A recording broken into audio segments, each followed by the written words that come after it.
Hoje o bate-papo vai ser sobre os filmes góticos do período Edo. Seja bem-vindo ao nosso podcast especial de Halloween. Eu sou Angélica Hellish e hoje estou aqui com o queridíssimo Felipe Pereira. Eu ia falar que Halloween é satanismo, Brasil, país cristão, mas diante de toda a celeuma política brasileira que rolar nos últimos dias, acho que fica um pouquinho de mau gosto. Mas de qualquer forma eu já falei mesmo, então acho que a gente vai falar muita coisa de mau gosto aqui, né, hoje. Mas vai falar de coisa boa também, né? Vamos lá. Ah, com toda certeza, né? Faz parte, mau gosto faz parte, mau gosto também é arte, né? Tô aqui também com o querido Marcos Noriega. Boa noite, Marcos. Boa noite. Eu descobri uma coisa. A gente acha que samurai não tem medo de nada. Ele tem medo de mulher e de gato. Foi o que eu descobri assistindo esses filmes. Se você quer se vingar, né? Use seu gato pra isso, né? A gente descobriu com os filmes aí, né?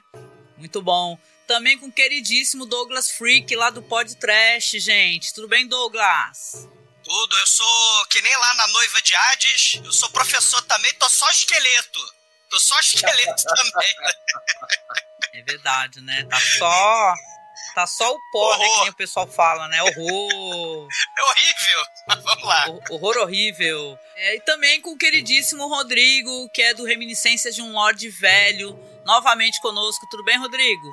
Que é sempre bom esclarecer que não é canal, é um blog ainda, assim, velho mesmo. Extremamente velho escrevendo ainda. Se alguém for procurar no YouTube, não vai achar. Olha que o povo procura, hein, Rodrigo? O pessoal é danado aqui. Daqui a pouco vai ficar o pessoal cavucando aí. Cadê o canal do Rodrigo, né? Muito bom, gente. Canal, ainda é escrita. Eu estou nessa ainda e acho que vou continuar mais um tempo. Hoje, como vocês estão vendo aí no banner, na thumbnail, o bate-papo vai ser sobre os filmes de terror japoneses do período Edo. Eu falei outras cositas mais, porque a equipe aqui também assistiu outras coisas, acho que tem coisas relevantes, menções honrosas, mas eu quero pegar esse comecinho para aproveitar e pra gente poder caracterizar e explicar para as pessoas o que é isso, né? A gente pode começar falando o que é esse tal período Edo, né? E ele é o chamado período do shogunato Tokugawa. A partir do início dos anos 1600, desde 1192, você tinha no Japão, o imperador ele era uma figura meio que figurativa, né? Ele era decorativo. Quem mandava mesmo eram os líderes militares, os tais dos shoguns. Só que eles viviam em guerra, viviam disputando poder ali, em guerras violentíssimas, e a partir de 1605, um líder militar de um desses clãs, o tal do Tokugawa, ele consegue se sobrepor aos outros e ele inicia um shogunato que vai durar mais de 200 anos. Ele transfere a capital para Edo, centraliza ali a administração do país, mata um monte de famílias, dizima um monte de famílias e deixa apenas 300 daimyos, que são os senhores feudais, debaixo do mando dele. As famílias desses daimyos têm que morar em Edo para virarem uma espécie de reféns na mão do Tokugawa, que centraliza o poder, né? E é chamada também a Era dos Samurais. Por quê? Porque os samurais, antes do tal período Edo ou período Tokugawa, eles podiam ter outras atividades. Eles podiam ser senhores de terras, podiam ser comerciantes, podiam... Aí, quando tem o shogunato Tokugawa, aí ele fala o seguinte: a partir de hoje eu confisco todas as terras dos samurais, são a classe militar. Eles vão ser uma classe à parte. Se quiser, você vai ter que trabalhar, ser vassalo de um outro senhor feudal, já que as suas terras eu tomei. Ou você vai ficar à tua própria sorte, vai ser um ronin, ou na prática um bandido, né? Para os samurais, sobrou ser ou jagunço ou bandido. E por isso que meio que isso também é chamado dos período dos samurais, porque na verdade eles viram uma classe separada e nessa época e meio que passam por maus bocados também.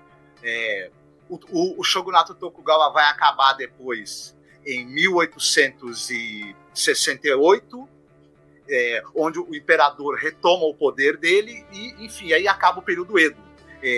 Hoje Edo é Tóquio, na verdade, né? Uhum. E esse período entre 1605 e 1867 é o tal período Edo, e o que acontece? Nesse período também você teve o florescimento do teatro kabuki, e o teatro kabuki contava várias peças, elas eram inspiradas em contos folclóricos e com elementos de terror, com elementos sobrenaturais. E você tem aí nos anos 50 e 60 no cinema japonês o florescimento desse subgênero que é o Edo Gótico. Você já tem, muito antes no cinema japonês, filmes que tratam de tradições, contos, lendas do período Edo e que tem elementos de terror. Mas isso era muito esporádico. Você vai ter uma maior quantidade, regularidade desse tipo de filme nos anos 50 e 60, e aí você tem o tal do Edo Gothic, né? O Edo Gothic aparece também em outras manifestações, como na literatura, no teatro. É um termo meio, como é que eu vou dizer, que a gente usa, porque na verdade o Japão não tem gótico, né? Especificamente, né? O gótico é um fenômeno europeu e que depois vai passar para a literatura também americana, mas o gótico começa na arquitetura e depois vai passar a influenciar a literatura por causa da ambientação, sabe? Os grandes castelos decadentes, as casas antiquíssimas e cheias de espíritos malignos. Isso daí é o imaginário gótico. Também você pega essa ideia, né, do local imponente e decadente ao mesmo tempo e assombrado, vem dessa coisa das catedrais góticas. O Japão não tem nada disso exatamente, mas você tem os pântanos, né, ali, cheio de miasmas e de espíritos e yokais ali. Você tem as construções imponentes dos senhores feudais que morreram, estão em ruínas, mas se elas forem habitadas por espíritos, elas estiverem num bosque escuro à noite, as ruínas podem virar um palácio de novo, né? Que pode atrair visitantes incautos e ali eles encontrarem seres sobrenaturais que podem não ser nada hospitaleiros, né? E aí tem todo esse imaginário do Edo Gótico. Você tem os gatos malignos, você tem as mulheres vingativas que aparecem na tradição do folclore japonês, vão passar para o teatro, sobretudo o teatro kabuki, e depois vão chegar esses mesmos contos ao cinema. Detalhe, nos anos 50 já, e nos anos 40, o filme de samurai fazia muito sucesso. E o jeito mais fácil de você introduzir terror, elementos de terror nos filmes japoneses, seria misturar com samurai. Já dava certo, já fazia muito sucesso. Você tinha filmes de samurai, você tem aí, por exemplo, do Zaitoshi, né, o Samurai Cego. Você tem séries com muitos e muitos filmes. Você tem os filmes do Miyamoto Musashi e de outros samurais aí. Como era sucesso, e a gente quer também, nessa época, você queria também experimentar o terror, nada melhor do que o Nil, que já está dando certo, que é filme de samurai com horror, né? Até porque também as histórias do período Edo, obviamente, muitas vezes envolvem samurais e mulheres vingativas e gatos do capeta. É isso, talvez. Muito bom, muito bom, muito bom. Assim, excelente a introdução, né? Esse período Edo, ele é um período de muita transformação, né? O Marcos falou muito bem dessa questão aí dos samurais, o novo papel dos samurais na sociedade. É um período, mesmo com o fim das guerras civis, elas não acabaram, os conflitos não acabaram, a instabilidade persistiu, ainda que o Japão as histórias, né? A gente vai acompanhar as histórias ao longo os temas, as narrativas, é a história de conflito, é a história de guerra, é a história de morte, de fome. A gente vai ver muitas histórias assim, né? De desespero e de muito conservadorismo, né? O papel hierárquico da sociedade, né? Você tem os lords, né? O shogun, o daimyo, e você vai ter os samurais, você vai ter os servos, né? Os camponeses, que não tem nada, que vivem na base da sobrevivência mesmo. Mas o importante é mencionar, né? Pegando tudo isso que o Marcos falou, eu queria mencionar o seguinte: durante esse período Edo, você vai ter o fechamento do Japão, né? Assim, ele vai cortar relações com a Europa, das grandes navegações dos portugueses, aquela coisa toda, vai cortar, à exceção da Holanda, né? E aí você vai ter justamente isso, não vai ter exatamente um período gótico, no Japão, mas um pouquinho das influências europeias a partir, por exemplo, da pintura. Não foi por acaso que eu trouxe aqui a grande pintura, né, a grande onda, que é desse período Edo, que é de um artista chamado Hokusai, que é um período que vai tentar resumir esse período Edo num período de grande instabilidade, flutuabilidade, assim, a onda, né, o que virá a Era Meiji, né, que vai transformar o Japão de ponta cabeça, mas você vai ter essa grande onda, é um período de instabilidade, de medo, né, e como a sociedade vai se portar.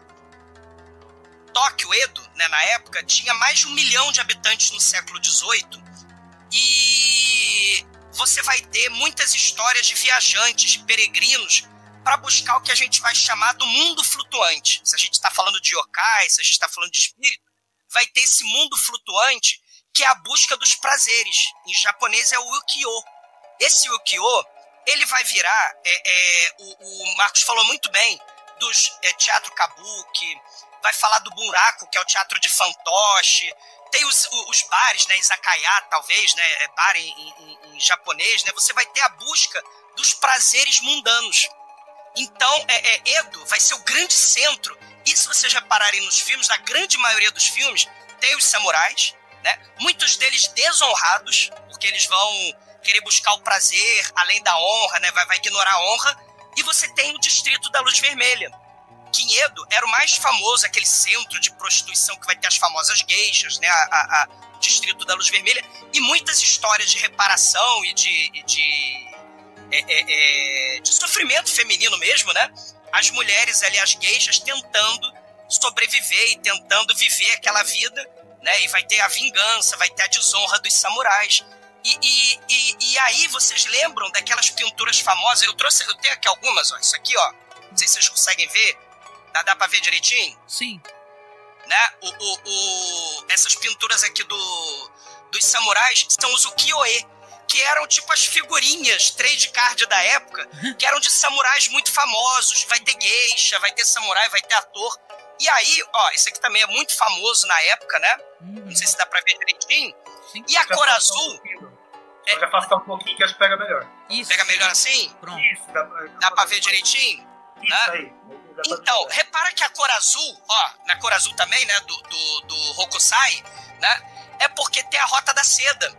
A cor azul é aquele pigmento lá do Irã que eles vão fazer né? E aí o azul vai ser fundamental. E tem um dos filmes que que a cor é azulada, vocês repararam? O filme do gato?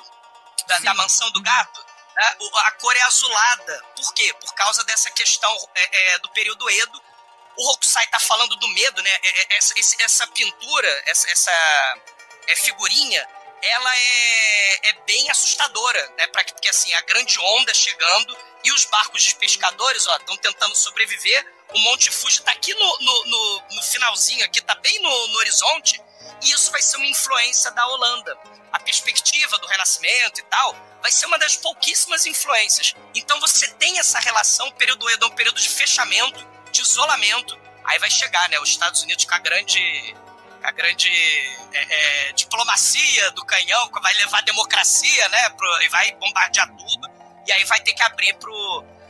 Mas assim, é só pra mencionar os filmes, né, e as obras, né, o teatro, o Marcos falou muito bem dos yokai, né, dessa questão da natureza, da relação do mundo espiritual com o dia a dia da vida das geishas, dos samurais, dos camponeses. Então você vai ter o tema da honra e da desonra, o tema da cobiça, o tema da luta pela sobrevivência, junto com os yokais, que também tem essa... Eles não são onipotentes, mas eles também são o quê? Eles têm raiva, querem se vingar, né? Eles têm essa característica e muito foco na natureza. Olha aqui a natureza, né? A natureza que pode... Os yokais são representantes dela, né? E você vai ter essa natureza que é fundamental para as histórias de horror que a gente vai falar. E claro, tem o lado urbano também, que é Edo, né? Vai ter muitas histórias também com o lado urbano, né? Sim, foi só para complementar o que o... Muito bom, muito legal. Muito esclarecedor. Esse background que vocês têm sobre o histórico do Japão e tudo mais, aquela coisa, eu não tenho essa coisa, então eu entro por esses filmes por uma outra via. Mais por impressões pessoais e certos impactos que eles me causam, que eu não sei de onde estão vindo, de quais são as origens, sei só o básico da ligação com o teatro e tudo mais, que é uma coisa que me pega, porque eu sou fora do blog e coisa, eu sou ator. Que bacana. A gente usa técnica, eu já trabalhei com burraco, a gente usa certas técnicas de teatro oriental e coisa, principalmente no Teatro Oblivion, de Rio Claro, a gente trabalha muito com a construção de dramaturgia a partir de improvisação em cena, sem um texto previamente dito. E aí essas técnicas orientais são maravilhosas para isso. Você vai principalmente pela vida do mundo, tá? E aí eu fico pirando muito nesses filmes, principalmente nas atuações, né? Aqui, o Ghost of Yotsuba. A pronúncia vocês vão sempre me perdoar, tá? Me corrigindo. De boa. Ghost of Yotsuba. É assim que pronuncia? Yotsuya, talvez? Eu não sei, tá vendo? O japonês é muito bom. Mas esse aí, eu não vou a versão do Nobuo Nagagawa, né? Aquela de 59, eu espetacular. Simplesmente enlouqueço naquela sequência final que ele fica circulando pelo jardim com os dois, com o casal indo atrás dele com as espadas, e todas as movimentações dele que parecem caóticas, não são caóticas. Tudo milimetricamente marcado, o modo como ele se move, o fantasma que surge, os gestos que ele faz, o modo como ele olha, tudo muito marcado e te dá uma sensação de desespero e de caos. E não tem caos. Isso que eu acho maravilhoso. Essas atuações não naturalistas que tem em todos esses filmes. E outra via de entrada que me pega neles é as questões sociais deles, tá? Sim, sim. Tipo, como foi interessante o Marcos ter colocado toda essa coisa sobre os samurais e como eles eram populares, porque eu acho que é muito curioso, porque o cinema, né? No caso, cinema samurai. Porque me parece, aí vocês podem me esclarecer isso também, que tem acaba tendo uma espécie de equilíbrio, uma contrapartida desses filmes dos samurais nos filmes de terror em relação aos samurais nos filmes que eles chamam de Shambara, né? Os filmes de samurai, em que eles são os heróis e tudo mais, coisa, porque de modo geral os samurais são todos filhos da puta nos filmes de terror, né? Exatamente. Exatamente. Eles são os vilões. Né? São todos terríveis, nojentos. O maravilhoso lá do Mansão do Gato Fantasma, né? O senhor da região simplesmente mata o caboclo simplesmente porque o cara ganhou do jogo nele. Então, ridículo, toda essa pegada de revolta. E aí eu fico tentando, imaginando a associação disso com o período que esses filmes foram lançados, né? Claro. Anos 60, anos 50. O que estava rolando no Japão desse período que eu não sei. Pós-guerra, reconstrução, questão de autoridade, né? Não prestar contas com o passado da Segunda Guerra, né? Sim. O ultranacionalismo, buscar uma identidade através da tradição do passado, porque já que está tudo destruído, né? A humilhação, né, do Japão, a destruição. Vamos buscar na tradição, vamos buscar no passado, vamos buscar... O Japão sempre fez isso, a China também, essa coisa da continuidade depois das tragédias, né? Mas ao mesmo tempo questionando também, né? Porque se a figura de autoridade desses filmes é sempre tão horrorosa, e sempre mulheres que se vingam após a morte. São histórias de sofrimento, né? São histórias Tem um senso de desilusão também, eu acho, né? Muito forte. Toda essa filmografia aí, né? Não, e eu tava observando também, né? Que assim, né? São características também de vários filmes, de várias histórias. Essa questão toda da mulher, o fantasma vingativo costuma ser o fantasma da mulher, né?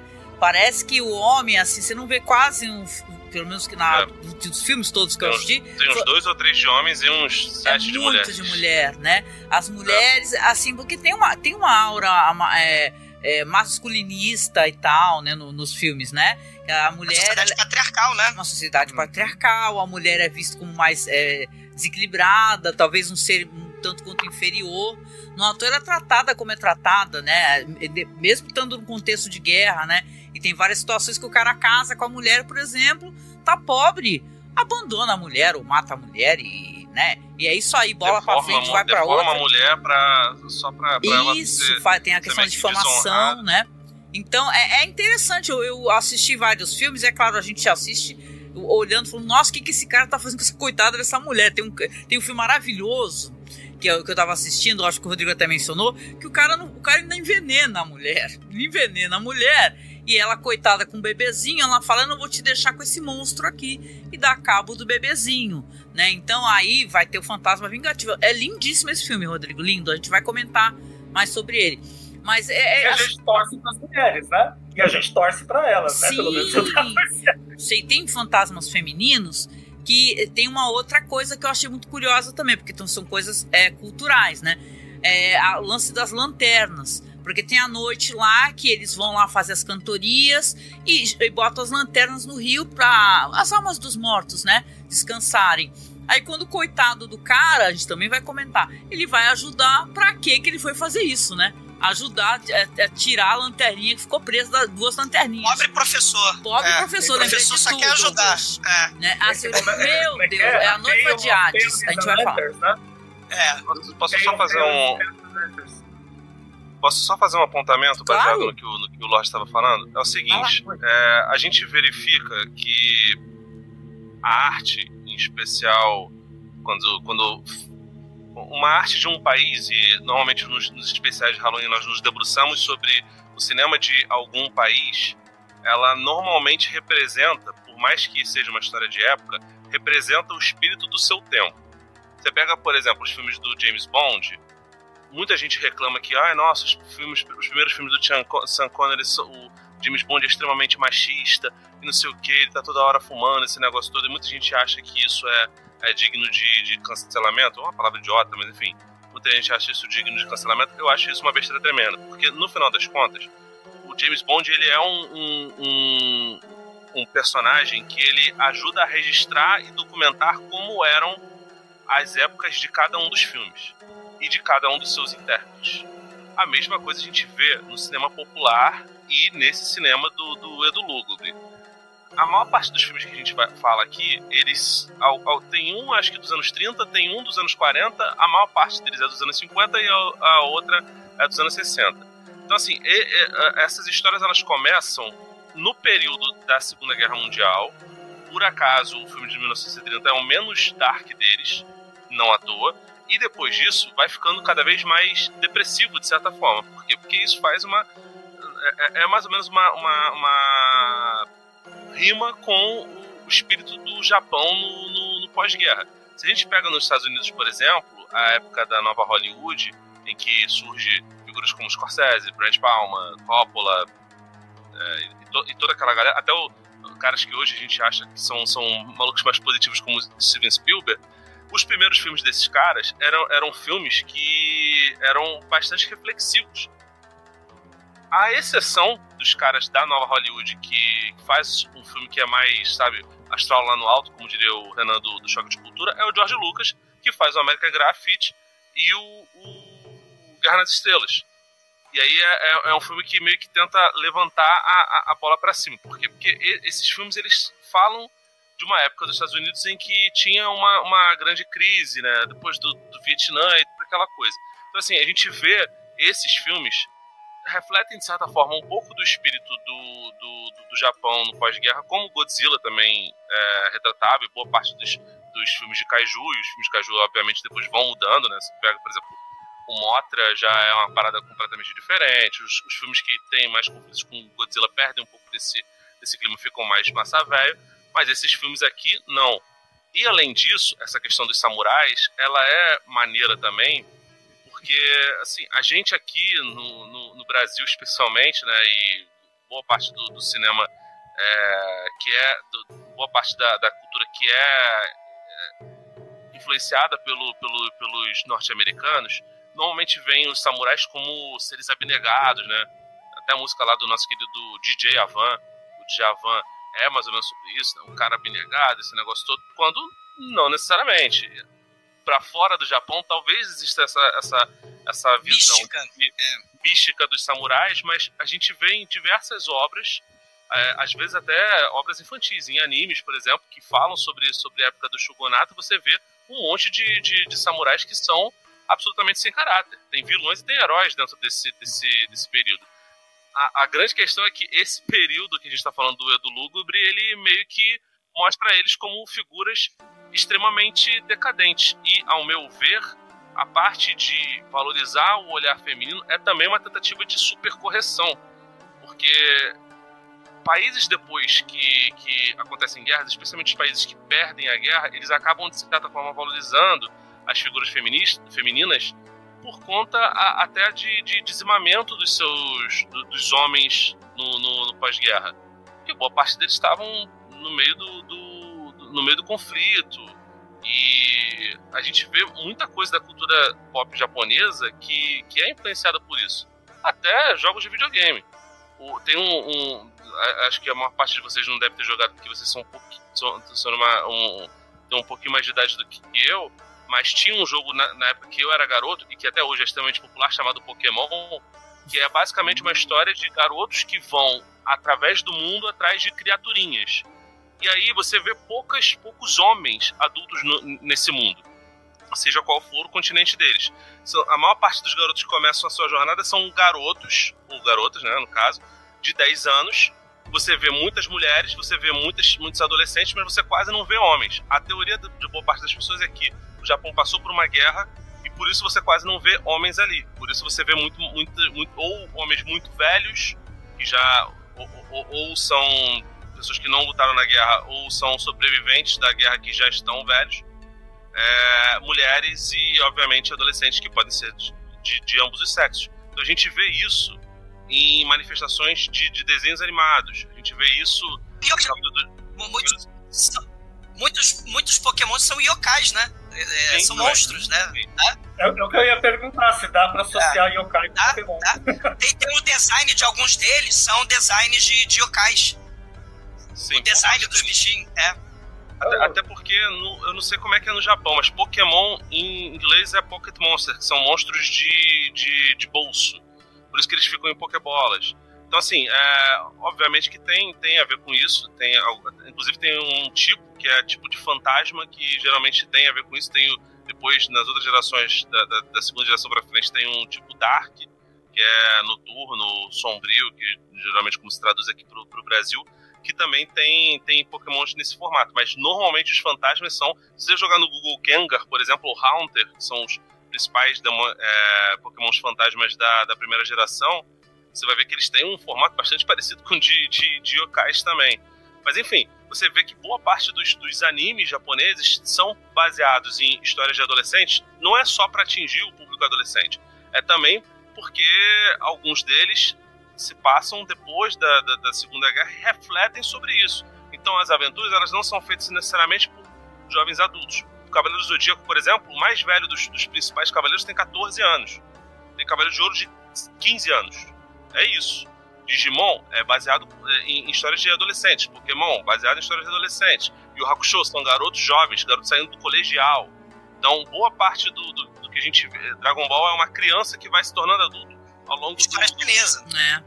História chinesa. Eu gostei bastante do que o Felipe falou. Uma chinesa. Então, o assim, Japão é um exemplo de patriarcado falido, né? Isso, não, eu queria até complementar.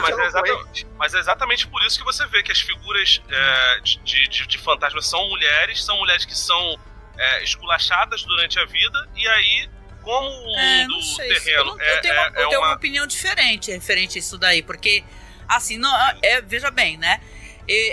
A sociedade japonesa, e a gente está falando do período da guerra, sim, onde, obviamente, a mulher vai ser vítima, muito mais, mas eu não acho que é um retrato assim para enaltecer a mulher.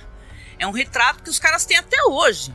Se você vê a sociedade, a cultura dos caras, os caras é uma cultura com problemas de relacionamento mesmo, saca? Que não tem natalidade, é baixíssima natalidade. O pessoal não se relaciona. Existe uma cultura machista muito forte na sociedade japonesa, que eu acho que não ficou ali inserida dentro dos anos 60, 70. Depois eu vi o Pinku Eiga, que vai, inclusive, sexualizar fortemente e com muita violência, às vezes, as histórias. Então, e se você... Não, eu não, assim, é a minha opinião, veja bem, eu acho que... Eu não vejo assim como assim... Você tá coberta de razão, mas assim, a questão eu não tô falando que é bem feito. Tô falando que a intenção dos caras é fazer isso, mas o Japão tem problemas seríssimos de lidar com sexo. Inclusive, o Pipoca Nankin lançou um tempo atrás um mangá documentário, existe isso, uma doideira, chamado Virgem Depois dos 30, e é um negócio bizarro, cara, porque assim, boa parte... E eles lançaram mais ou menos alguns meses antes de estourar esse lance de Red Pill em Cells. Eu vi falar terrível. De maneira popular. Cara, é muito louco o mangá. Se quiser, depois eu te mando esses reviews. Posso dar um pitaquinho? Claro, vale. Manda ver. Pós-Segunda Guerra, o que é a justiça? Muitos desses filmes, o tema é a justiça. Né? O samurai errou, não errou, vai pagar pelo erro, nem que seja já que a sociedade é injusta, o sobrenatural vai ser o juiz, o carrasco, o executor. Né? A gente vai ter, pós-Segunda Guerra, né, no Ocidente, vai ter o julgamento de Nuremberg, né, aquela situação toda, campo de concentração, né? O Japão, ele não teve essa meia-culpa, mas teve essa questão do questionamento: o que é justiça? Estamos destruídos, humilhados, os escombros, né, pós-bomba atômica, traumas, né, daí Godzilla não deixa mentir, né, o trauma, a reencarnação da bomba atômica, né? Mas a gente tem também a passagem do Japão pelos países do Sudeste Asiático, pela China, as mulheres de conforto, a destruição de várias mulheres. E como é que fica isso? Né? É uma sociedade extremamente militarizada, extremamente conservadora, extremamente complexa na forma de lidar com os seus sentimentos de culpa, de lidar com seus sentimentos, né? Tanto que no anime é até exagerado, né? O cara tá com tesão, mas sangra aquele nariz, né? Não é? Assim, são códigos, né? De mostrar o sentimento ou a confusão, né? O personagem é muito, no anime, né? Pelo menos ele é muito caricato. E o Lorde falou, né? Também dessa questão da atuação, aquela atuação de espanto, bem teatral mesmo, né? Desses personagens, pra gente ter essa caricatura do que é a mulher sofrendo a injustiça, a mulher passando fome, tendo que roubar a armadura do cadáver, né?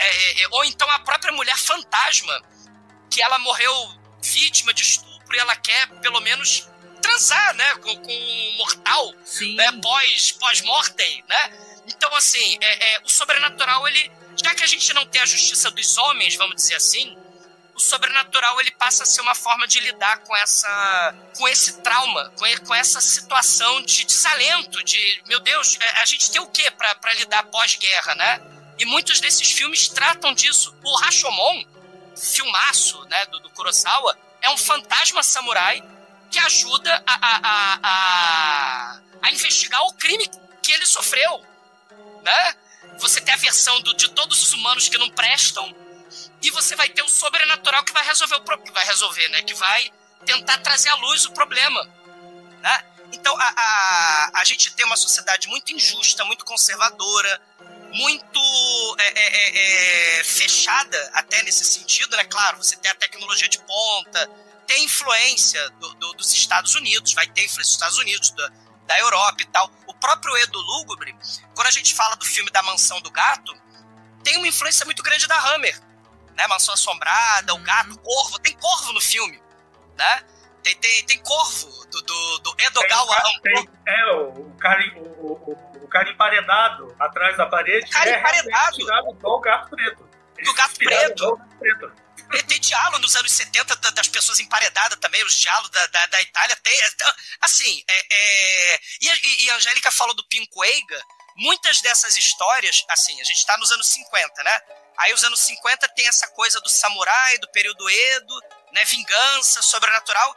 Aí vai pros anos 60, começa a ter um gore mais profundo, começa a ter começa a aparecer mais nudez. E nos anos 70 é sexploitation. Aí vai ter o Império dos Sentidos, mas você quer mutilação de órgão genital, mas vai ter o filme que eu trouxe lá na pauta, o Grass Labyrinth, né? Que é uma tentativa de reconciliar com o passado, né? Você vai ter esses filmes, né, extremamente sexuais, e você vai ter o que o Felipe estava falando desses kaijus. Você vai ter o Godzilla, mas você vai ter, por exemplo, um dos 3 filmes daqueles yokais, dos filmes do yokai, é um filme de kaiju, que tem os bichos gigantes, os monstros, né? Enquanto os outros filmes era a relação humana, tentar trazer justiça, o yokai aparecia meio que de lado. O filme do meio, né, o segundo filme, é um filme de kaiju. Do vampiro babilônico, né? Que trecíssimo, que trecíssimo. Tem o Pazuzu japonês ali, nossa. Eu sempre associo aquele segundo filme, eu associo ele com a turma do Pererê. Pra mim, são tipo, a galera do Pererê japonesa vai vir salvar o Japão do demônio babilônico que veio do estrangeiro. Sim, mas é kaiju, é uma coisa mais infantil, né? Se os outros filmes eram mais adultos, o terceiro é de terror mesmo. Né? O primeiro tenta, né, lidar com a questão humana. Eu considero bem de terror também. Sim. E o Daimajin também, né? O Daimajin lá, a estátua de pedra gigante que protege o clã ali também, né? Que é o mesmo diretor dos dois filmes, não o filme não o filme do Kaiju Yokai, mas os outros dois é o mesmo diretor do Daimajin. Um desses yokais, vocês não repararam, não? Uma dessas estátuas de yokai de pedra, não parecia piroca? Vocês não viram? Parecia um pirocão que tá pulando. Não, sei. O professor freudiano. Aí a pessoa fica falando de educação bica nas escolas do Rio de Janeiro, a culpa não é do Douglas, né? Mas olha, quem não se apaixona por esses personagens, quem não curtia a mulher pescoçuda, o yokai guarda-chuva, não teve infância, me desculpa. É infantil, né? A pegada é mais infantil, mas eu devo dizer, eu até escrevi isso na época que anos atrás que eu escrevi um pouquinho só no blog sobre esses filmes dos yokai. Eu cheguei a comentar isso, assim, é infantil, mas se eu fosse criança e tivesse assistido esse filme, eu acho que iam precisar me benzer pra dormir à noite. Porque são muito sinistros aqueles... Não. Mesmo a intenção sendo infantil, aquele design é muito bizarro. Né? O yokai guarda-chuva e aquela coisa de manter o rosto. Né? Tipo, é o grotesco, né? É o lúgubre, né? O macabro e o grotesco. Ele tá esses bichos são e a associação com a natureza, são os espíritos da natureza, né? Que vão proteger as crianças, né? O terceiro filme é a criancinha protegida no primeiro também. É o primeiro? O terceiro, mais que eles estão levando a criancinha, né, Tem um que tem dois irmãozinhos que fogem. É o do meio? É o do meio. É o do meio. Os irmãozinhos que fogem é o do meio, eles vão parar no meio. Que é o Pazuzu. O Pazuzu quer matar eles, é verdade. E aí os yokais vão lá e salvam ele. O Pazuzu babilônico lá, o Pazuzu japonês, o Kaiju. Eu pesquisei um pouquinho dos outros yokais, porque a gente tem a moça que tem o espírito que come os outros aqui a nuca dela, né? Também tem o outro yokai. Tem a Angélica falou da moça com o rosto deformado do bebê. Essa lenda é milenar. E tem vários filmes sobre essa história. Esse filme do Nobuo Nakagawa é a mais famosa e a mais celebrada. É a mais bem feita, vamos dizer assim. Tem versões que na verdade, o médico que é o cara do mal, que ele tenta envenenar, não é o samurai, entendeu? Então, mas todas as versões, muitas dessas histórias, quando a gente fala de lenda, de mitologia, vocês reparam que tem temas comuns, né? A alucinação que os yokais provocam é a própria morte. O samurai mata os seus amigos, a sua família. Com a própria alucinação. Isso aí é um elemento comum, né? Ele é o próprio estúdios, né? Algumas dessas histórias tiveram várias e várias versões. Cada estúdio de certa proeminência fazia a sua versão, até mais de uma. Chegavam a sair 2, 3 versões da mesma história no mesmo ano. E alguns filmes... um ou outro tá perdido, inclusive, né? A gente vai acabar não conseguindo falar de todas as versões, até porque alguns são bem obscuras, né? Sim. É verdade. Isso é uma coisa que eu ia perguntar pra vocês também, porque eu acho curioso essa quantidade enorme de versões mesmo sobre a relação do público japonês com essa repetição. Porque eu não sei. Ele tem uma tolerância bastante grande a curtir várias versões. Sim. Né? É a ideia de buscar um conforto. Assim, essa é a minha teoria, né? Eu falei dessa coisa do que é justiça, da culpa. É a minha teoria de buscar um conforto naquilo que lhe é familiar. A mitologia, a lenda é milenar. Então isso aí tá incutido na psique, no arquétipo deles, né? O samurai que se desonra, a esposa que quer vingança, né? Então isso tá na ideia de busca de conforto. Eu acho que não é nem só isso não, cara. A realidade é que, assim, hoje a gente analisa... A gente tem que sempre tomar cuidado, porque como a gente tá falando de obras de época, e normalmente a gente tem, por exemplo, paciência com alguns efeitos especiais, Que são fantásticos, né? Cara, alguns aqui são bem podcast, mas a maior parte deles eu acho maravilhoso, cara. Por exemplo, tanto o Baqueneco, que tem cicatriz pra cacete, quanto o primeiro que a gente tava falando da menina que a cada aparição dela, a cicatriz dela parece que aumenta, parece que vai... tá quase saindo um outro ser dela. São efeitos práticos sensacionais, cara. Eu não senti estranheza, hoje, não. Eu senti encantamento até pela questão da configuração de vida do teatro, né? Então a gente, eu acho que consegue se... Né, Rodrigo? A gente consegue incorporar essa coisa teatral que os filmes têm, né? Até porque tem várias filmagens feitas em estúdio. Com a atuação. Eu acabo misturando isso com a atuação, meio que faz parte de uma mesma proposta. Quer dizer, não tem intenção de parecer real. Tem a intenção de atingir de uma forma... Porque é muito doido isso. Às vezes, assim, dependendo... Eu sempre gosto de trabalhar com a ideia também, não só com esses filmes, mas qualquer coisa de cinema mais antigo e tal, ou essa coisa de lidar com trash. O que a gente quer dizer? A gente tá falando com trash. Porque às vezes tem uma certa... O lance é a questão de quanto que o público se dispõe a jogar com aquilo. Porque eu já vi pessoas chamarem a mosca de trash no sentido de ser mal feito. Pejorativo, né? Impacientes, parecem impacientes. Assim, qualquer coisa que não seja um efeito mais de hoje, do jeito que as pessoas estão acostumadas, a pessoa tem que entrar no jogo. E esses filmes, no caso desse período, eles, mesmo da época, a impressão que dá, mesmo na época, mesmo nos anos 60, mesmo nos anos 40, que fizeram os filmes, nunca houve a intenção de que eles criassem uma ilusão de realidade.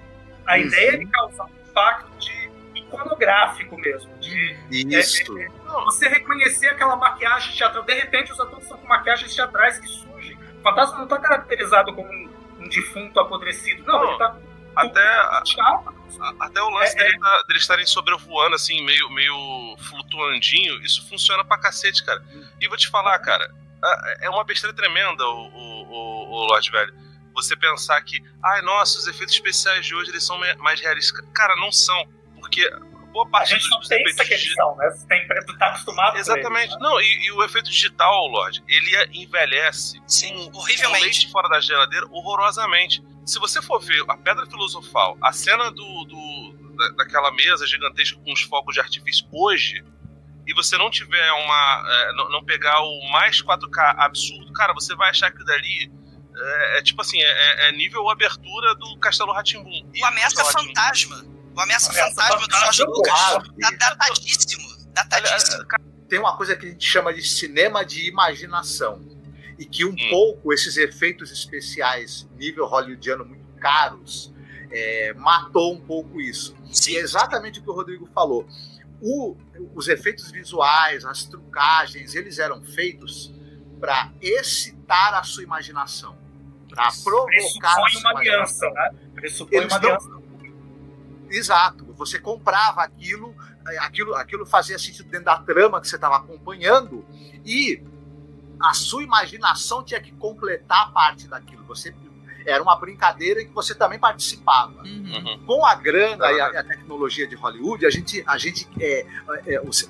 o efeito especial que ele quer convencer você que ele é real. Só que, como o Felipe falou, ele fica datado rapidinho. Um outro efeito mais preciso, mais perfeito, vai fazer ele parecer tosco.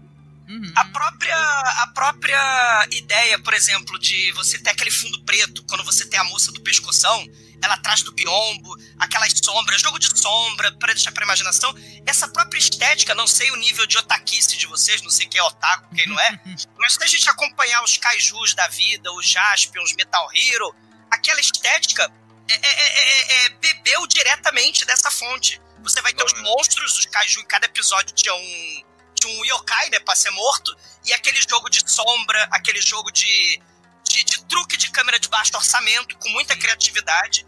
Tudo passava lá na pedreira do Jasper, aquela pedreira que era sempre o mesmo episódio, era tudo ali.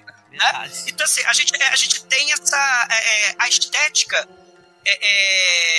kabuki, a estética bunraku, a estética desses yokai, desse filme do Edo gótico, vai permear todos esses já nos anos 80. Esses programas que a gente viu quando era moleque nos anos 80. Do yokai, você chega no Kaiju. A gente tá o Cajuzão é um monstro gigante. Yokaizão, né? O Kaiju é o Cajuzão. Como a gente também analisa os efeitos especiais de maneira diferenciada os de ontem e os de hoje, a gente também tem que ter noção de que na época que esses filmes eram lançados, a gente não tinha acesso sequer em VHS direito. Os filmes demoravam a passar na televisão, quando passavam, demoravam uma vida, e no cinema eles também demoravam a passar. Então, filmes de mesma temática, eles vinham para atingir o desejo e a ânsia do povo por certos assuntos. Por isso que você vê quando lança um filme, sei lá, um Exorcista, e faz sucesso pra cacete, surgem vários filhotes, um pior do que o outro, em vários lugares do mundo. A gente até falou, teve um ano, não lembro se foi ano passado, se foi ano retrasado, a gente falou sobre o cinema da Turquia, tinha o Satan, que era a versão duríssima e eu acho maravilhosa do Exorcista turco. Um brinde, é maravilhoso. Isso aconteceu pra cacete. Na Turquia também tinha uma versão de Tubarão que, meu irmão, era meio Tubarão, era meio Rambo, era mil coisas. Então, assim, como é o nome disso? É Ripoff? É Ripoff? Ripoff. Depois ainda surgiram os mockbusters, que é outra coisa, enfim, que dizem que o primeiro foi Carnossauro, pra variar com o dedo do nosso Roger Corman. Corman, do que você tava falando aí, né, do Spielberg, do Coppola, olha de onde ele veio, essa galera bebeu de onde? Pois é, o Corman deu chance pra James Cameron, pra Scorsese, Coppola. Então, assim, esses filmes, eles têm essa repetição também, muito por conta dessas coisas. Hoje em dia, com o streaming, com facilidade de você acessar, provavelmente quando você faz uma maratona dessa, você vai achar repetitivo, e de fato é. Mas assim, era desse jeito mesmo. Porque você são pega as lendas, né? Da cultura dos caras, sim, né? Até movimentos eu não tinha pensado dessa forma mesmo, Felipe, de forma de lançamento. Não tinha me ligado disso. João, né? O The Grude, sei lá, Chacuxinhari, Epitáfio. Imagine vários filmes aí que tem uma influência muito forte do cinema do que a gente tá falando, porque às vezes o pessoal, né, gente, não recorda disso. Eu gosto muito de filmes japoneses, né? Muito, né? O nosso primeiro podcast de Halloween, há mais de 15 anos atrás, foi sobre filmes japoneses, né, em sua maioria. E eu fiquei muito fascinada, né? O Marco sabe, foi um tema que a gente explorou muito. Eu assisti muita coisa, não só do Japão, coisa da Coreia do Sul. E a gente sempre se perguntou, né? Pô, da onde que vem essa influência toda, né? Esse estilo de terror tão característico, né, Rodrigo, Marcos e Felipe? Que a gente falou, caramba, por quê? Como assim pode existir um filme chamado The Wig, a peruca?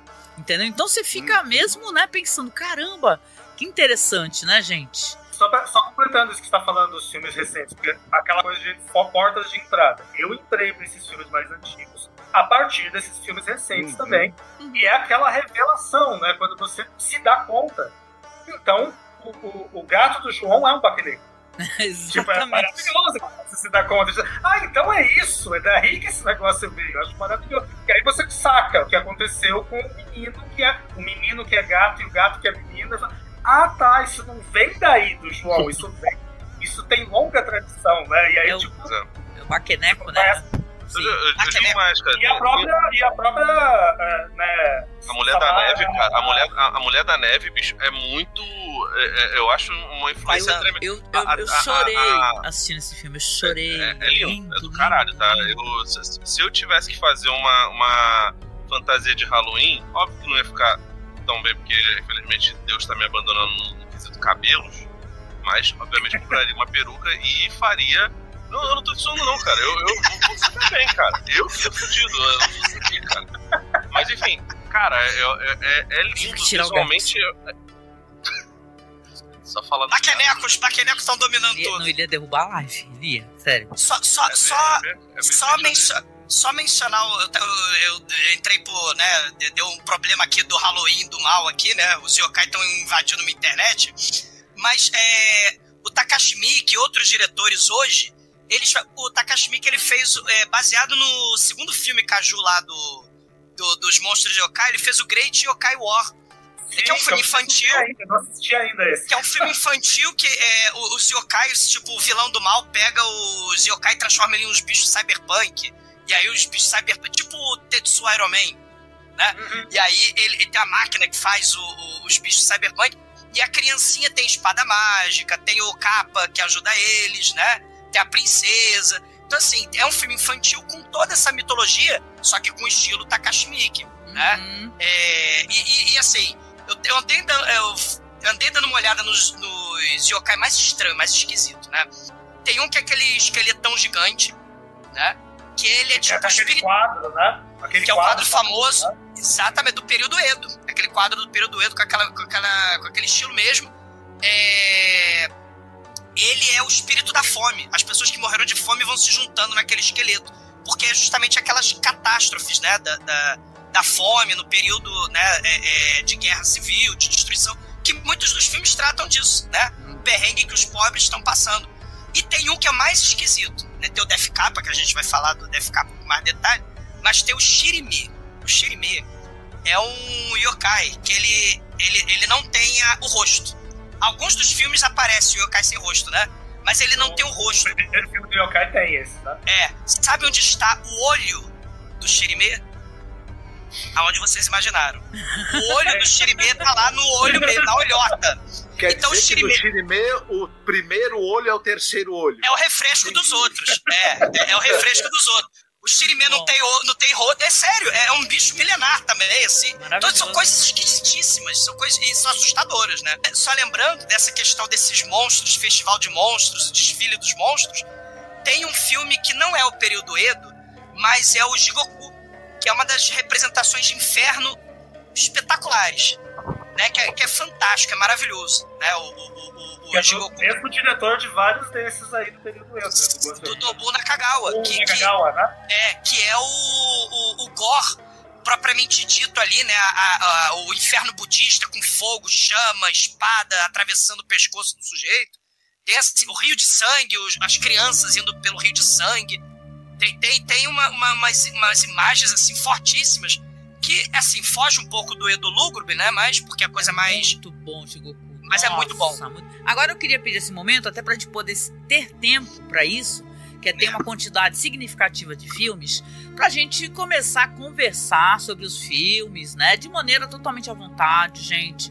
Os filmes que vocês acharam mais legais. Se vocês acharem que tem a menção honrosa, podem comentar também numa boa. Mas eu queria até aproveitar esse momento. Posso puxar o assunto?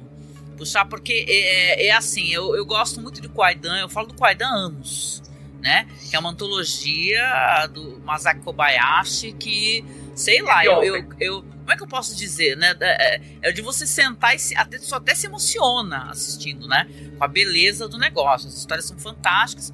Foi praticamente a minha entrada para esse cinema clássico, né? Desse terror gótico, né? Que é chamado Edo lúgubre, né? Japonês. Mas eu queria trazer para vocês aqui, até porque está saindo essa coleção, que eu acho que não deve estar saindo no Brasil, que é da Daiei Gothic, né? Claro que isso daí tu acha facilmente na internet. Todos os filmes mencionados, gente, vão estar dentro da publicação. Seja aqui no YouTube, depois eu atualizo, então no blog lá, direitinho. Vai ter como todo mundo assistir tudo que a gente falar, tá? Mesmo que sejam com legendas em espanhol, não se preocupem, eu vou atrás de tudo para facilitar. Mas eu quero aproveitar esse momento até para falar para vocês e mencionar o que vocês acharam, suas impressões desse filme maravilhoso que é A Mulher da Neve, que é o filme, o Kaidan, como é que é o nome? Kaidan Ukijoro, que esse filme é de 68, do Tokuzo Tanaka. Olha, gente, eu tinha visto em Kwaidan, não, tanto que eu comecei falando dele, porque tem uma versão nessa antologia, mas essa versão aqui, que é a história completa, ela é maravilhosa. É uma poesia filmada, né? Eu acho esse filme, assim, belíssimo. A cena da neve, os olhos, aquela, né, aqueles olhos. Eu falei muito de natureza, né? Quando a gente fala de yokai, fala de natureza, né? As formas são orgânicas, né? Parece que tudo é vivo. O próprio cenário é um pouco teatral, né? A gente vê, mas o apelo, o apuro, né? Na cenografia é um negócio espetacular. O melhor episódio disparado é da Mulher da Neve, né? É disparado, né? Assim, é um filme belíssimo, gente, é imperdível. Mas você conseguiu assistir esse filme que é só da Mulher da Neve, de 68? Que tem no Kwaidan, né? Que tem um segmento que é da Mulher da Neve, tem do Oishi Sem Orelhas. São 4. que é fantástico. São 4 histórias. Uma xícara de chá. E qual que é o outro? É o do cabelo, né? Negro, do cabelo negro. E Roshi, o Sem Orelha. Que é maravilhoso. Esse Roshi Sem Orelha parece aqueles causos, né? Sobre o violeiro que vai tocar viola pro diabo. Tipo, é um barato como essas coisas meio que se cruzam, né? Tipo, parece que motivos que vão se repetindo, né? Mas eu assisti o Mulher da Neve de 68 e vi e adoro o Kwaidan. Então, é engraçado porque, assim, não foi a primeira vez que eu assisti Mulher da Neve agora, de 68. Eu tinha assistido anos atrás. Sim. E eu confesso que anos atrás eu não gostei tanto dele, de tão apaixonado que eu era pela versão do Kwaidan. Pela versão que tinha no Kwaidan. Revendo o Mulher da Neve de 68 agora, que aí eu já sabia como ele queria trabalhar a história, ele trabalha a história de forma totalmente diferente como o Kwaidan trabalha, aí eu entrei nele e aí eu me apaixonei por ele também. Agora eu adoro as duas versões. Porque a versão de 68 não tem intenção de... Primeira coisa, ele não está com a intenção de surpreender o público. O Kwaidan pode te enganar e você não se ligar que o cara se casou com a Mulher da Neve. Né?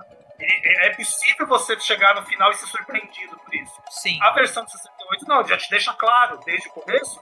E aí que é o barato, porque aí ele pode contar a história pelo ponto de vista dela. Que é uma coisa que o Kwaidan não tenta fazer, né? O Kwaidan tá contando do ponto de vista do rapaz, né? O Mulher da Neve, a história acaba sendo a história dela mesmo. Então é muito bacana. Você sabe onde aquilo vai chegar. Porque a história é a história do livro que tá lá no livro do Dafkar. É essa também, tá? Tudo bem? Mas não sei se... a história é bem conhecida e tal, ela faz parte de lendas e tudo mais, todo mundo conhece a história, sabe onde ela chega. Mas aí fica muito bonito da versão de 68 acompanhar todas as reações dela. Isso. Uma coisa vai andando. Ela prestes a ser desmascarada pela feiticeira da aldeia. Você começa a se cagar de medo pela sacerdotisa. Começa a ter medo da sacerdotisa por ela, né? A gente fica com medo dela, que é uma entidade assassina, né? Porque é o que ela é, né? Ela mata. Se um homem que é assim, pra contar a história, pra quem nunca assistiu, é assim, neste filme que eu tô falando, tem o Kwaidan, que a gente já mencionei, mas neste filme aqui você tem os caras que são escultores, tá? O mestre e o pupilo. Eles encontram uma árvore maravilhosa no meio daquela floresta, falam, nossa, agora eu consigo esculpir aquela deusa pro templo, finalmente, né? Só que eles ficam presos numa nevasca, encontram uma cabaninha, aí fica o velhinho todo contente, dá muita dosinha. Ele fica muito contente, aí ele fala, meu Deus, que maravilha, agora eu posso esculpir, vamos dormir aqui? Amanhã a gente pede autorização, né? Porque eles têm que pedir autorização pro... não é o daimyo, é uma espécie de... eu esqueci o cargo dele, é o cara, sei lá, das obras, que autoriza as obras na região. É magistrado, seria o magistrado. Isso, que ele é bem déspota, por sinal, né? Assim, só para o pessoal entender do chat. Aí, eles estão lá na cabaninha, no começo do filme já avisa que existe uma mulher, que ela anda ali pelas colinas, nas nevascas, que caso algum homem olhe para ela, esse homem tem que morrer, porque ela não deixa o homem viver, né? Só que ela entra na cabana, ela pega o velhinho, congela o velhinho, coitado, né? Tu vê, os efeitos são ótimos, gente, desse filme. Aí ela olha pro jovem rapaz, mancebo, fala, nossa, que bonitinho, meio assim que ela fala, né? Te achei tão bonito, né? Eu vou deixar você ficar vivo, só que você não pode contar pra ninguém que eu te deixei, que você me viu. Se você contar, você vai ter que morrer. E aí o carinha, né, ele vai, eu não vou contar todo o filme, né? Mas o carinha, ele vai lá, ele conseguem a árvore, lamenta o falecimento do velhinho. E ele, tipo assim, ele está morando na casa do mestre, porque ele foi adotado. Ele fica com a mulher, né, com a viúva. Aí chega essa linda mulher, maravilhosa, né, o Rodrigo e Marcos, todo mundo aí. Nossa, ela é linda no dia demais, de chuva, ela é linda. Como ela é linda, essa mulher. Aí ela lá assim... Ela tá assim, se protegendo da chuva. Aí a velhinha fala assim, entra, minha filha, pode entrar. E ele já fica gamado, né? E tal. E daí vai surgir um amor. Aí vocês podem imaginar, né, Xexe? Que aí ele vai encontrar essa mulher maravilhosa. Tem todas as questões do vilarejo, que tem os caras déspotas, né? Como eu falei, que são malvados. Batem na velhinha, coitada da velhinha, né?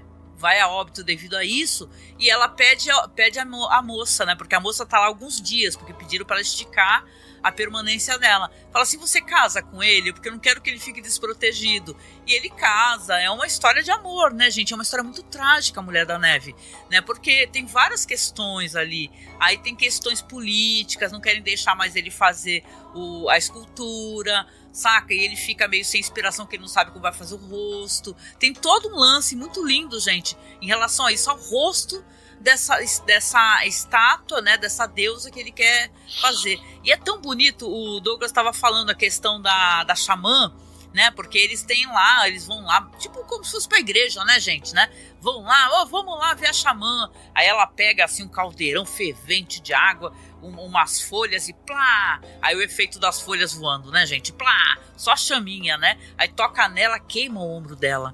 Por quê? Porque ela é uma entidade, essa moça é a entidade. Aí você pensa assim, a gente passa o filme todo, gente, com medo desse cara abrir a boca dele e falar o que ele não deve.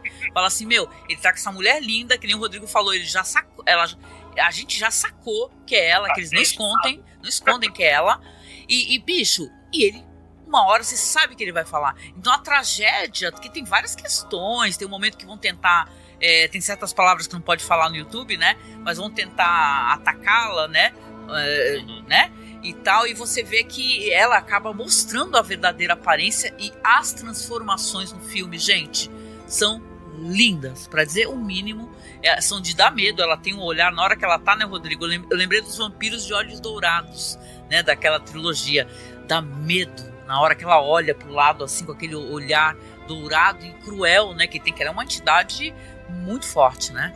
Desculpa, gente, só para esclarecer. É uma maquiagem maravilhosamente teatral também. Nossa, é lindo. Olha, visualmente falando, aliás, assim, a gente estava falando lá no começo do lance das mulheres serem personagens muito fortes, e a realidade é que, assim, todos os homens aqui são absolutamente filhos da puta ou bichos castrados, e basicamente a história é movida pelas duas mulheres principais, que é a Mulher da Neve e a Xamã. O diretor desse filme é o Tokuzo Tanaka. Pra quem não sabe, ele é o diretor, eu acho que ele dirigiu um dos filmes que a gente que tá na lista, que é o Contra o Gato Fantasma de 69. Esse eu não lembro se eu consegui ver, porque tá um pouco confuso minha mente, gente. Infelizmente eu agora tô dormindo bem pouco, então tá bastante difícil. Mas assim, ele é um cara que o diretor, ele é um diretor consideravelmente famoso, cara. Ele foi assistente de Zatoichi também, né? Ele dirigiu uns 2 ou 3 atoiches, o Lorde. Não foi um só, não. E ele era diretor assistente do Kurosawa no Rashomon. Então, assim, você vê que ele tem uma boa carreira aliás, ele foi... Ele é do Demônio do Monte Oê também, que é um filmaço, hein? Se é o filme que a gente viu, né, gente? É muito bom esse. Sim. Não, inclusive ele é diretor assistente do filme de 53, esqueci o nome do filme. É o Contos da Lua Vaga do Mizoguchi. Nossa, exatamente, que também é um filmaço. Então, assim, é um cara que ele tá bastante ambientado com isso, e eu acho ele visualmente sensacional. O fato dele congelar o velho e aí a menina conseguir transformar o cenário todo em volta, pô, não tem coisa mais teatral do que isso, cara. Bonito, é muito sinistro, é muito foda. Muito bonito. Eu acho até expressionista, parece expressionista. A nuvem, a neve e o céu. Balé, O céu é um personagem. O céu do cenário é um personagem também do filme. É belíssimo. Um filme imperdível. Belíssimo. Esse filme ele pega esse personagem da mulher, como vocês até citaram, o Rodrigo citou também, a gente vê a coisa pelo lado dela, e ela, ao mesmo tempo em que ela é uma entidade perigosíssima, né? Ela é uma entidade que ela vai te matar se você a vir na forma, né, digamos assim, mágica dela. Ela tem alguma coisa também de um ser quase que angelical e santo, na capacidade que ela tem elegante, também de ser... de superior, nobre. Compaixão. Ela salva uma criança, né, Marcos? Ela salva Isso, ela tem compaixão. Quando ela escolhe amar algum ser, ela esse olhar, tem esse aspecto do olhar dela fantasmagórico, a maquiagem é tão boa, mas ao mesmo tempo, em determinado momento, quando o cara tiver que fazer um olhar de compaixão na estátua da deusa, é o olhar dela no qual ele vai se inspirar. Ela ganha uma outra camada que é belíssima. E essa coisa de você ter a trajetória também ao mesmo tempo, né? O mestre morre ali na cabana, congelado, mas tem essa coisa do discípulo ter que vencer o discípulo tem medo de não ser tão bom quanto o mestre. Sim. Também. E é engraçado os caminhos pelos quais ele vai conseguir a maturidade artística dele. Todos esses elementos que foram trazidos para essa história, que não tinham na versão do Kwaidan, enriquecem bastante, né? Então ela é, além de todo o apuro estético que esse filme tem, né? Toda a dificuldade em você ter essa reconstituição de época, você ter como até vocês citaram, essa atuação que ela é não naturalista, aqui ela é um pouquinho mais, talvez, né? Do que nos filmes que são diretamente baseados em peças do Kabuki. Mas tem todo um mise-en-scène mágico ali e que foge do realismo para justamente nos trazer essa atmosfera sobrenatural, mágica e essa viagem para um passado onde essas entidades elas tinham um peso de algo real, né? Você não tinha explicação para certas coisas, essas entidades elas eram a explicação que você tinha. E esse filme nos transporta para esse podia ser a fantasma. Morrer congelado na neve poderia ser explicado também por ser uma fantasma. Sim. E o filme me convenceu completamente dessa explicação. Tô convencido dela. Muito bom. A Mulher da Neve como uma criatura que é um monstro, é assassina. Inclusive, eu dei uma olhada no making-off do Mulher da Neve, né? Com o diretor e tudo mais, que o Harry Lust lá postou e tudo mais. Ele até define ela como um yokai, não como um fantasma. Ele especificamente chama ela de yokai, que é uma coisa que eu nunca tinha... Eu sempre associei ela mais com o Yurei, né? Yurei. Ele explica no making of que ela não é um Yurei, ela é um yokai. A minha opinião de leigo disso é que é a questão da relação com a natureza. O mundo dos espíritos é a relação com a natureza. Acho que é por aí que ele ia mesmo. Se me lembro bem, era isso, meio por aí que ele falava. É a questão da natureza. Aí disso eu puxei para uma coisa coisas que eu presto, que eu vou me ligando nesses filmes, sem saber necessariamente se eles têm a ver com o contexto de quando eles foram feitos, história do Japão, coisa assim. Eu tava simplesmente vendo os filmes e fazendo associações. E essa coisa da Mulher da Neve, que ao mesmo tempo que ela é um monstro, ela é assassina, ela pode te matar, mas também ela quer seu plano. E, ao mesmo tempo, também, como o Marcos falou, ela é meio divina, quase um anjo. Ela é um monstro, mas ela é um anjo também. Ela tem essa ambivalência estranha. E a gente vê essa ambivalência estranha mesmo nos outros filmes, como do Fantasma de Yotsuya, a moça com o rosto deformado, o fantasma da moça com o rosto deformado, que foi envenenada pelo marido e tudo mais. O fantasma se torna aterrador, só que uma vez que ela cumpre a vingança, na versão de 59 isso fica bem explícito, ela surge quase como uma figura da Madonna, né, no fim. Uma musa. Uma musa. Fica uma coisa meio... Elas são meio...